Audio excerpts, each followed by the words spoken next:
যে কোনো টেক্সট বা লেটারের উপর এরকম ট্রিম অ্যানিমেশন প্লাস ডিপগুলো কিভাবে অ্যাসাইন করবেন। প্রথমে আপনাদেরকে কম্পোজিশন তৈরি করতে হবে, নিউ কম্পোজিশন, এবং ডিফল্টভাবে যা আছে তাই, ব্যাকগ্রাউন্ড কালারটা ব্ল্যাক কালারই থাকুক, ওকে করে দেব। ওকে করে দেওয়ার পর আমি এখন টাইপ টুল দিয়ে একটি অক্ষর লেটার লিখব। আমার মন মতন, আপনাদের মন মতন একটা নিতে পারেন, যেমন এইচ, ঠিক আছে।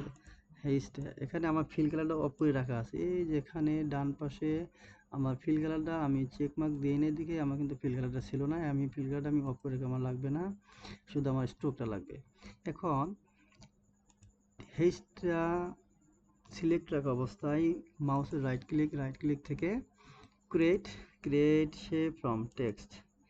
এখন এই আউটলাইনটা এখন আপনার শেপ তৈরি হয়ে গেছে, এবং এটা ওপেন করবেন। ওপেন করার পর আবার দেখবেন যে অ্যাড লেখা আছে, অ্যাডের উপর ক্লিক করবেন। ক্লিক করলে দেখবেন যে স্ট্রোক, এখানে স্ট্রোক নেবেন এবং স্ট্রোকটা ওপেন করবেন। ওপেন করার পর স্ট্রোকের যে দেখুন ওয়াইড আছে, ঠিক আছে, স্ট্রোকের 2% ভ্যালুটা দেওয়া আছে। আমি যদি এখানে বাড়িয়ে দিই, ঠিক আছে, ধরেন 12 বা 10 এরকম দিলাম, এবং এখানে ড্যাশেস লেখা আছে, ড্যাশেসের উপর আপনি প্লাস আইকন ক্লিক করলে অটোমেটিক ডিফল্টভাবে 10 ভ্যালু বসে যাবে। আপনি যদি বাড়াতে চান তাহলে বাড়াতে পারেন, ঠিক আছে।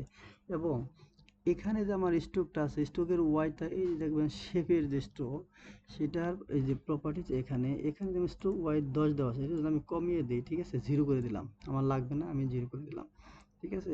এরকমভাবে আপনারা হেইস্ট অক্ষরটা আপনি ট্রিম অ্যানিমেশন করতে পারবেন। এখন আমি টাইমলাইনটা শর্ট করে নেই, এখানে নিয়ে আমি টাইমলাইনটা 4 সেকেন্ডে রাখবো। রাখার পর এখানে যদি আমি এই যে দেখেন অফসেট আছে, দেশের যে অফসেট, এখানে আমি লাইনটা আমি অন করে রাখি, তাহলে এখানে টাইমলাইনটা আনার পর আমি এখানে ভ্যালুটা বাড়িয়ে দেব, ধরেন এখানে এরকম, ঠিক আছে, বাড়িয়ে দিলাম।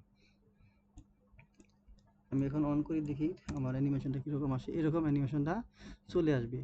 এই অ্যানিমেশনের উপর আমি যদি এখন চাই যে কালার চেঞ্জ করব, ঠিক আছে, এই যে হোয়াইট কালার চাই কালার চেঞ্জ করবো, এখানে লেখা আছে দেখবেন যে কালার বক্সে ক্লিক করবেন। ক্লিক করে মন মতন একটা কালার আপনি বসে নিতে পারেন, ঠিক আছে, মন যেটা সেটা বসে নিতে পারেন। ওকে, ওকে দিলাম।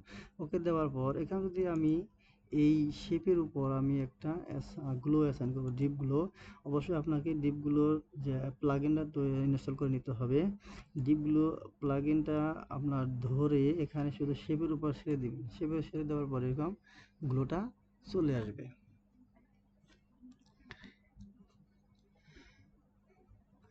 এরকম ভাবে আপনারা আপনাদের মন ইচ্ছা মতন যে কোনো লেটারের উপর ট্রিম অ্যানিমেশনটি করতে পারবেন।